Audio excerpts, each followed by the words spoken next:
السلام عليكم ورحمة الله وبركاته. hordoftoota fi kabajamtoota obboleeyyantii maatiiwwan simbootuu bakkam jirtan fayyaa keessanii annaka alhamdulillahi rabbil aalamiin.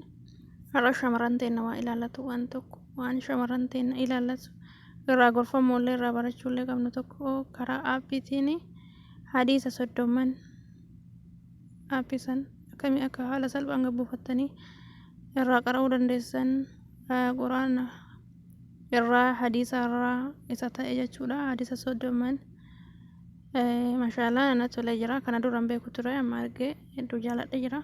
Waan ofii kiyyaanatti tolee itti fayyadamaa jiru. Isinillee yoo argitanii itti fayyadamtan na gammachiisa waan ta'eef har'a isaan isinii qooduudhuuf inshaallah. Kana dura warri yuutuubee kiyya hin beekne simbootuu jedhama. Simbootuuf subscribe, like, share godhaa. Warra gammaatti hin goone subscribe godhaa. Warri dura naa gootan ammoo galatoomaa, like, share gochuu hin dagatinaa. Akkuma viidiyoo kana argitaniin viidiyoo osoo ilaalanii hin dura share godhaa, like godhaa yoo isinitti tole subscribe illee godhaa. Booda dagattanii baatan waan ta'eef jalqabuma irratti godhaan isin jira. Ammas dudumaan gara yuutuuba kiyya isin agarsiisa warra hin beeknee fi yuutuubii kiyya hin beekne yuutuubiin kiyya isa kana simbootuu kana barreessanii sarchi gootanii taayin ammoo jalqaba irratti guddoo waan ta'eef akkasiin jala dhoofne simboon baay'eedha waan ta'eef akkuma isin jedhe simboon baay'eedha. Kiyya ammoo isa kana jechuudha. Isa kana haarawallee gara nama 93 qofaan naaf godhee jira. Subscribe viidiyoo baay'ees jira. Viidiyoo warri hin beekneef kana dura viidiyoo barnoota garaagaraa qabu, gorsa adda addaa qabu, akkasuma immoo qubee huruufaa warri hin beekne asirra gadhiisaa darbii sagalaffaa irra jira jechuudha. Sagalaffaa kutaa tokkoffaa irraa kutaa lammaffaa isaanii dhufa inshaallah. Gorsoota garaagaraa akkasuma immoo barnoota baay'ee qaba.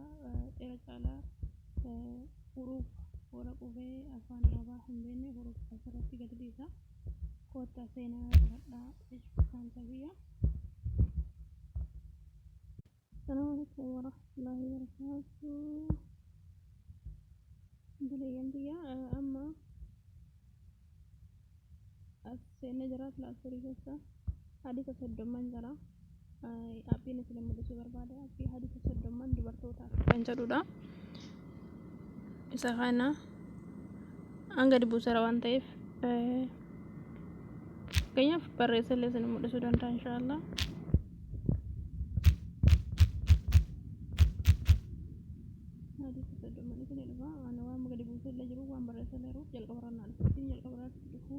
Isumala kanafi isa kana jechuudha.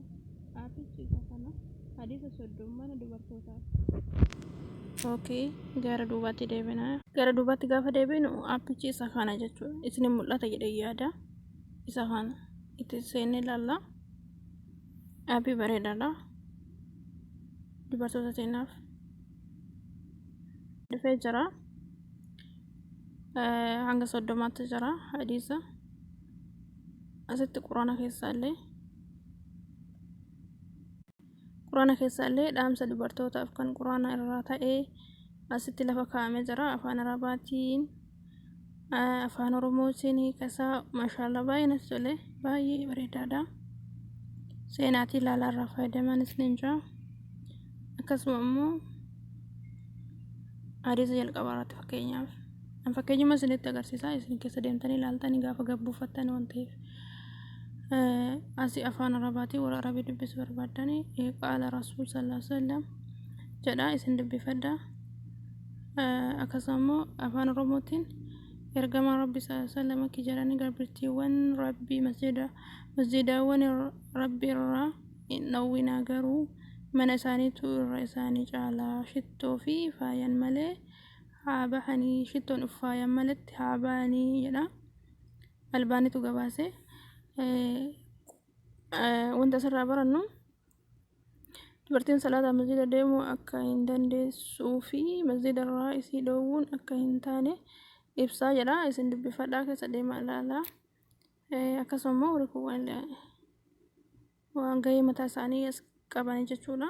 Gorsa dubartootaaf maalirraa dhooggamne maalirraa hin dhooggamne dubartii islaamaa ka jedhudha.